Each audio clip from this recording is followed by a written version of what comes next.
एक वक्त का किस्सा है। सहारा नगर गांव में एक चांदी नाम का जादूगर रहता था। उसके पास एक बाज था जो उसे गांव के लोगों की खबर दिया करता था और वो चांदी जादूगर उसके साथ जाता और लोगों को गायब कर दिया करता था।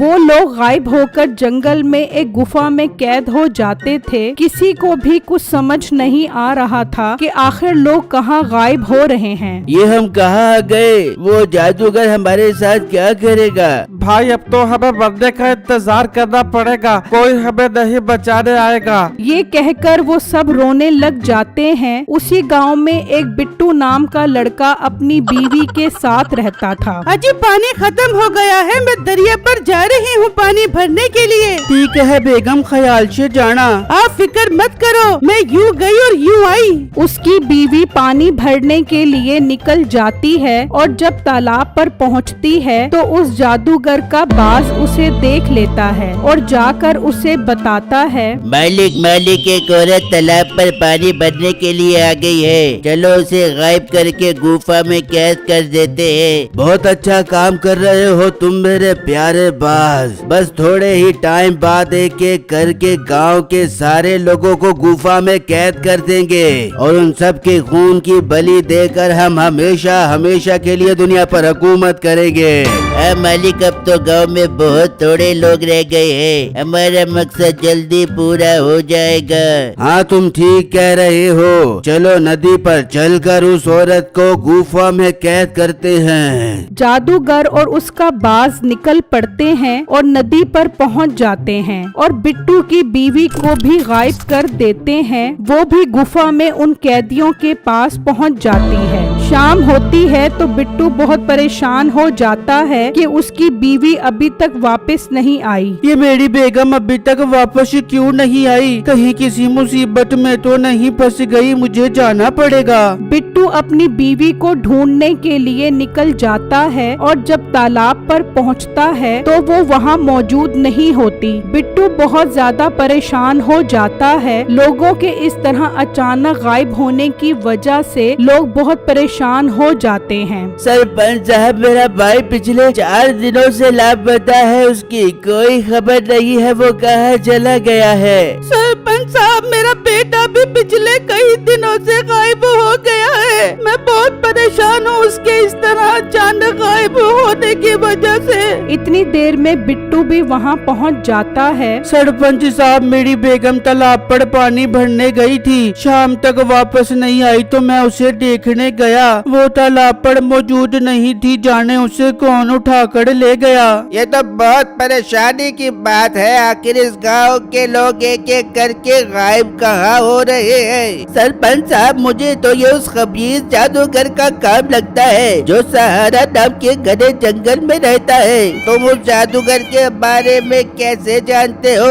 सरपंच साहब, मैंने एक पीर से उसके बारे में सुना है, वो बहुत खतरनाक है और सब लोगों को मारकर उनके खून की बलि देकर दुनिया पर हुकूमत करना चाहता है। इसका मतलब मेरी बीवी को भी जादूगर उठा कर ले गया है? हाँ, सब लोगों को वही उठा रहा है, हमें देर नहीं करनी चाहिए वरना वो एक एक करके सबको ले जाएगा। मगर ये काम करेगा कौन? सरपंच साहब, मैं करूँगा ये काम। उस जादूगर को सबक सिखाना तो मेरे बाएं हाथ का काम है, पर मेरी एक शर्त है। कौन सी शर्त है तुम्हारी? अगर मैं कामयाब हो गया तो आप सब लोग मुझे 10 लाख रुपए दोगे। ठीक है, हमें मंजूर है। ठीक है, मैं कल ही उस जंगल की तरफ रवाना हो जाता हूँ। फिर जब अगला दिन निकलता है तो मीठा उस जंगल की तरफ रवाना हो जाता है तो देखता है कि एक दरख्त पर उल्लू बैठा होता है। इंसान, तुम यहाँ से आगे नहीं जा सकते, ये मेरा इलाका है। अरे उल्लू मियाँ, मैं एक बहुत जरूरी काम से आगे जा रहा हूँ, मुझे मत रोको।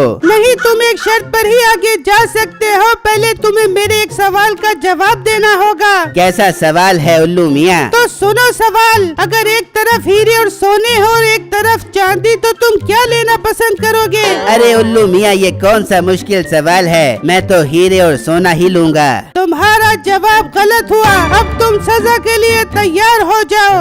वो उल्लू उसे पत्थर का बना देता है और वहाँ से उड़ जाता है। इस तरह 2 दिन और गुजर जाते हैं और गांव के सब लोग दोबारा इकट्ठे हो जाते हैं। 2 दिन हो गए हैं, वो मीठा अभी तक वापस नहीं आया। मुझे डर है कहीं वो तो जादूगर के हाथ नहीं चढ़ गया। अगर ऐसा है तो मुझे नहीं लगता कि हम गांव वालों को छुड़ा पाएंगे। अब तो वो जादूगर सबको एक एक करके उठा कर ले जाएगा। नहीं सरपंच साहब, ऐसा नहीं होगा। एक कोशिश मैं भी करता हूँ, शायद मैं उन लोगों को छुड़वा सकूं। बेटो, इसमें बहुत खतरा है, तुम्हारी जान भी जा सकती है। मुझे अपनी जान की परवाह नहीं है। मैं बस अपनी बीवी और गांव वालों को आजाद करवाना चाहता हूँ। तो ठीक है बिट्टू, तुम आज शाम को ही सफर के लिए रवाना हो जाओ और अपनी हिफाजत के लिए तलवार भी साथ रख लेना।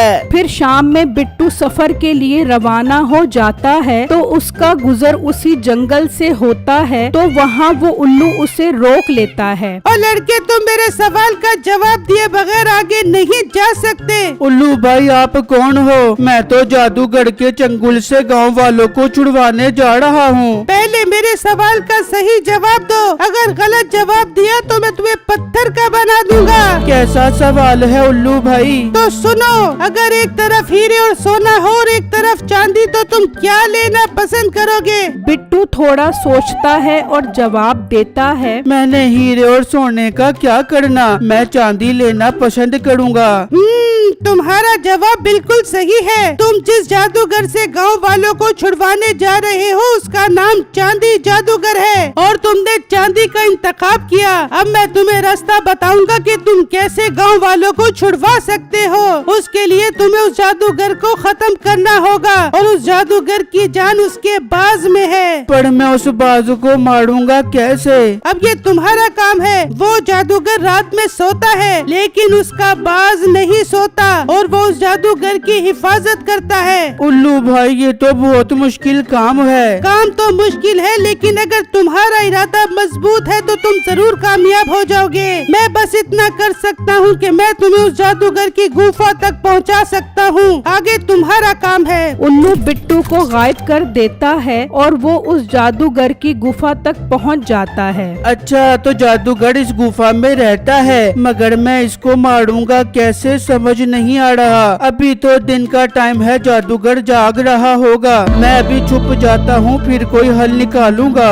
बिट्टू उस गुफा के पास एक जगह में छुप जाता है और अंदर देखता है तो जादूगर और बाज अंदर बैठे होते हैं। मेरे पास गांव की और कितने लोग बाकी रह गए हैं। अपने पास टाइम कम है, उन लोगों की बलि देना बहुत जरूरी हो गया है। मालिक, अभी तो गांव के काफी सारे लोग रहते हैं। आप मेरी बात मानो तो जितने लोग कैद हैं उनकी बलि दे देते हैं। बाकी लोगों की बलि हम बाद में दे देंगे। अरे वाह मेरे बाज, ये बात मेरे दिमाग में क्यों नहीं आई। हम कल ही जाकर उन सब की बलि दे देंगे। बिट्टू ये सब सुनकर बहुत परेशान हो जाता है और इतनी देर में रात हो जाती है। मेरे उल्लू, मेरे सोने का टाइम हो गया है, मैं अब सो रहा हूँ। ठीक है मालिक, आप आराम करो, मैं दरिया पर पानी पीने जा रहा हूँ। पानी पीने निकलता है तो बिट्टू भी उसके पीछे जाता है और वो दरिया देख लेता है जहाँ वो पानी पीता है। बिट्टू दिमाग लड़ाने लग जाता है कि किस तरह उल्लू को मारा जाए। अच्छा, तो ये यहाँ से पानी पीता है, मुझे किसी तरीके से इसे यहीं पर मारना होगा। कल जब यहाँ पर पानी पीने आएगा तो मैं इसे मौत के घाट उतार दूंगा। वो बाज पानी पीकर वहाँ से चला जाता है और गुफा के बाहर आकर बैठ जाता है। और फिर जब अगला दिन निकलता है तो बिट्टू उस तालाब पर आता है। अब मुझे इस तालाब में ही छुपकर उस बाज के आने का इंतजार करना होगा। बिट्टू तलवार लेकर उस तालाब में छलांग लगा देता है और थोड़ी थोड़ी देर बाद तालाब से अपना मुंह बाहर निकालता रहता है ताकि वो सांस ले सके। वहाँ जादूगर और उल्लू गांव वालों की बलि की तैयारी करते हैं। चल मेरे उल्लू, चल उन लोगों के पास, आज उनके खून की बलि देनी है। हाँ मालिक, चलो आप उनकी गर्दन को उनके जिस्म से अलग कर देना, फिर हम उनके खून की बलि से बहुत ताकतवर बन जाएंगे। आप वहाँ पहुँचो, मैं दरिया से पानी पी कर आता हूँ। जादूगर गांव के लोगों के पास निकल जाता है और बांस दरिया पर पानी पीने के लिए चला जाता है। जादूगर गांव वालों के पास पहुंच जाता है। आज तुम सबका आखिरी दिन है इस दुनिया में, आज मैं तुम सबके खून की बलि दूंगा। अबे मत मारो, हमें जाने दो, मेरी माँ मेरा इंतजार कर रही होगी। चुप कर, तुम्हें छोड़ दूं ताकि मैं ताकतवर न बन सकूं। आखिर खून पीकर ही तो मैं हमेशा जिंदा रहूंगा।